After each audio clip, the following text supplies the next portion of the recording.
Hello, Zero Racers! We're here to do the weekend first race at Laguna Seca, race number 9 of the weekend series. Unfortunately, lost race 2 of the weekday series. I don't know what happened to it, so we won't be getting a recap of that race. Unfortunately, it was a good race, it was very interesting, but it's gone. So you won't get to see me punted off and denied so much glory. Oh well. Let's do the grid rundown, shall we? On pole for this race, we have Martin Lauer for Team Mercedes, Alessio De Bonis for Team Audis on row 1. Then the Aussie row, excuse me, free camera messing up. The Aussie row, Mark Minahan in the BMW and Matt Wheeler in the Mercedes. Following them, it's Rick Martel in the Mercedes and Manuel Garcia in the Mercedes. Dule Markovic in the BMW, Mike Magasevich in the Audi, and then double Audi row, single Audi row, Dave Collins and Mark Clapp-Zuhl. So that is, 6 rows? 12 cars in the field today. Let's see what happens.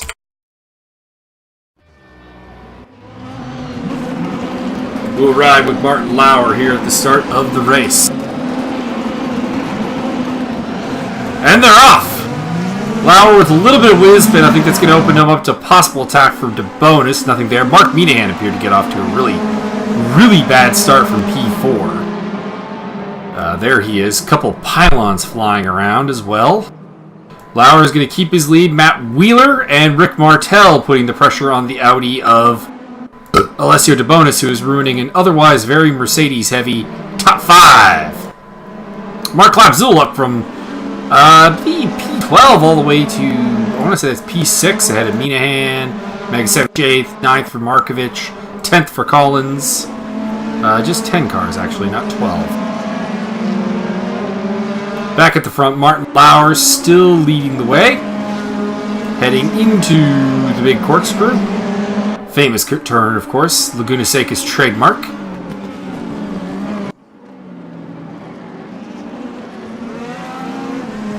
And the Mercedes team successfully drop De Bonis back and get themselves their down to podium. Battle for the lead of the BMWs. Mark Minahan is up on the tail of Mark Clapp-Zuhl. Bad start from Minahan. He started P4 and he's down to P7 at the moment.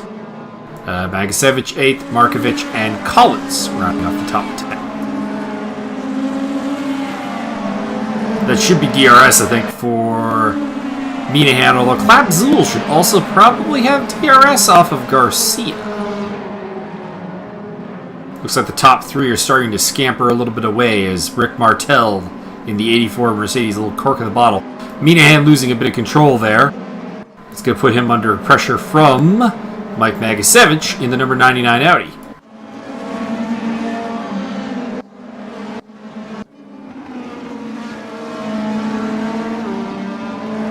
Lap 2 continues with Martin Lauer leading the way.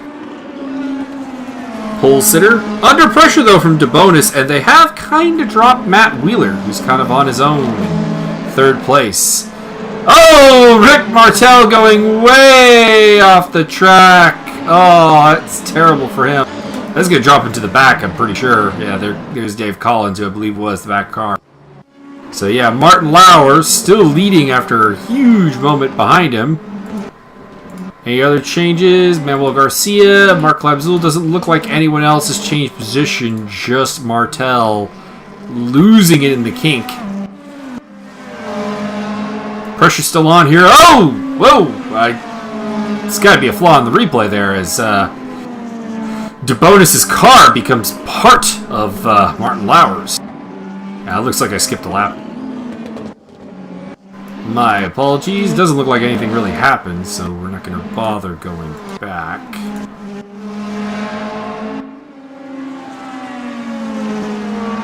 Still Lauer in the lead here on lap 4, although De Bonis is putting the pressure on him. Matt Wheeler's still in the picture. Manuel Garcia kind of on his own in 4th place. Mark Clapp-Zuhl under pressure from Mark Minahan, who definitely has the pace to contend for a podium, one would think. Qualified in P4, just not a very good start. The BMW's not been having very good starts pretty much all season, outside of the man in front of him, that Red Bull BMW, Mark Clapzul. Probably the Jos Verstappen in the lead right now. Dave Collins has dropped to the back. Looks like he's maybe had an incident that has dropped him behind Rick Martel in the number 27 Audi. Lauer's still under pressure from De Bonis. These two have been having a really good fight for really the championship. De Bonis pretty far ahead right now, but Lauer looking to make a bit of a statement. Missed that early race at Bathurst, which I think has handicapped him just a bit.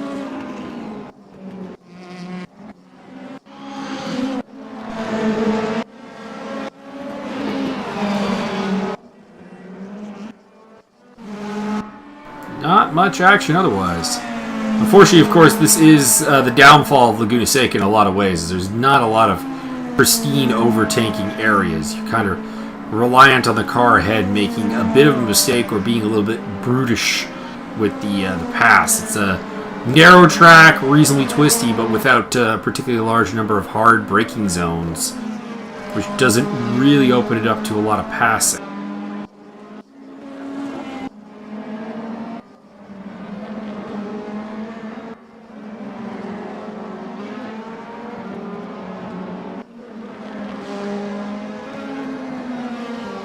I think we've had something happen to Mark Claps as he has slid out of his P5 position all the way back down to 8th. Looks like he's had it off. Dave Collins has decided to park it. Perhaps a problem there. Martin Lauer is still leading the way from Alessio De Bonis. Looks like he's got a little bit of breathing room now. This is, I think, honestly, about the largest the lead has been. The Audi perhaps not able to really take the fight to the Mercedes quite yet. And Manuel Garcia has picked up a spot. And I think that probably explains the culprit, as Matt Wheeler, who was P3, has gone off the track. He is rejoined ahead of Martel and Clapzul. That put him in 7th position. This battle for the front continuing. Still pressure from Alessio De Bonis on the Canadian Martin Lauer. Can't seem to find a way past, though. Hasn't really had like a side-by-side moment at all. It's just been a kind of a gap management. Lauer has managed to pull out a little bit on a couple of laps, and Alessio De Bonis has come right back at him. Manuel Garcia, who has yet to score a point in the Zero Racing Championship, is on pace for a podium here in the number 12 Mercedes. He changed over from Audi prior to this race. He had been in the second number 17 Audi.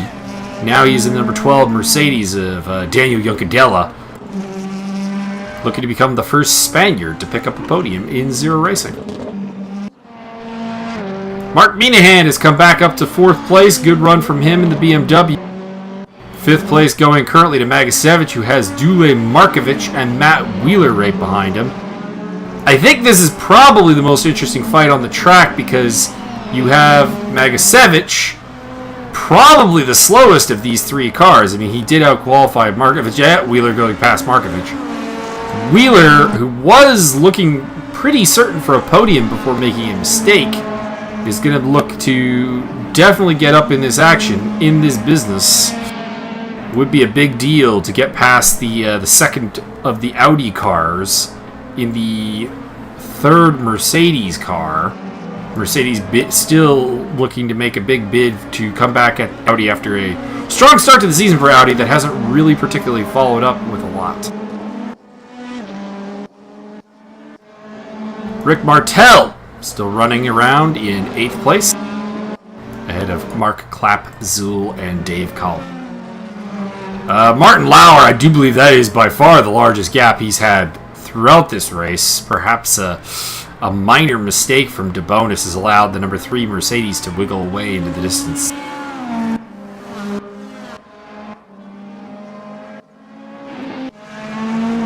This is definitely the fight to look at. Currently in P5, P4, I do believe, Magasevich. P5, Wheeler. Pardon, backed it up one. P5 versus P6. Magasevich, oh, going very wide. I don't see him being able to hold this position. Yep, there goes Wheeler. Rick Martel, in the meantime, in the background, has gotten around Dule Markovic. And we're going to see if Clap Zool can do the same and pick himself up 8th place in the race. Getting very wide there coming into turn 1 in the BMW. Just 3 BMWs running today, so all of them are eligible for points. All the Audis are also eligible for points. There is a non-point scoring Mercedes, which right now would belong to Rick Martel as the 4th Mercedes runner.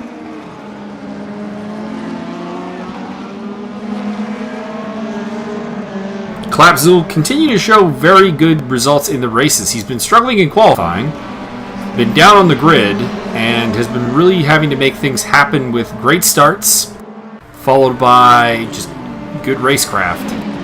Not working today so far. He's down in 9th place at the moment. Rick Martel is coming up onto the back of the Audi of Mike Magasevich. That will be a battle for 6th place. We're watching the battle for 8th place between Clapzool and Dule Markovic, a pair of BMW teammates. Martin Lauer still leading the way. I'd say that's a comfortable gap with only about 3 laps to go. Manuel Garcia, a lonely podium, but you know what? A podium nonetheless. It would be his first. Mark Minahan in 4th. Matt Wheeler in 5th. And then this battle for kind of 4 cars for 6th. 6th place Magasevich. 7th place Martel. 8th place Markovic. Clapzool getting a little squirrel. Unable to hold it there. Looked like he was making a run for 8th place on Markovic. Let's see if the number 84 of Martel can dispose of the number 99 of Magasevich. Long-term battlers. Pair of Zero Racing veterans.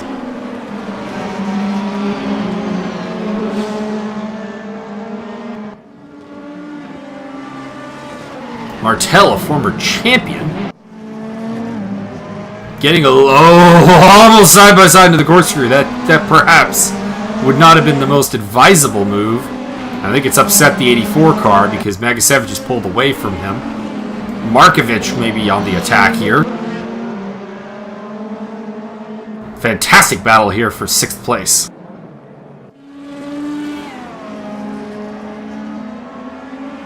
Magasevich still leading it.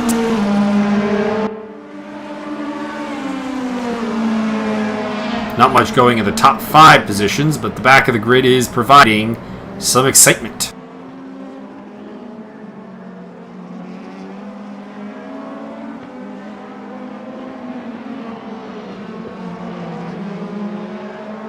We know Martel and Clapzool can be extremely fast. They've had some very good results. Markovic and Magasevich have been more content to be also-rans, unfortunately. I know both have bigger designs on things. Magasevich, of course, a former championship contender. Season hasn't gone the way he would like it to go. They head through the kink up to the corkscrew. You would have to think there's no way Martel goes for the move into the corkscrew. That seems vaguely suicidal. Magasevich getting a bit wide. This might open up Martel to attack from Markovic. And Clapzool is known to be an aggressive overtaker. We'll see if the BMW goes for it. This is Audi, Mercedes, BMW. You'd think the BMWs would want to work together to a degree. Oh, Martel on the inside! Can't get it this time! Clapzool might have a run down into turn 1, though, on Markovic. Not quite. Markovic covers it off. Good work by him. Fantastic battle between these cars.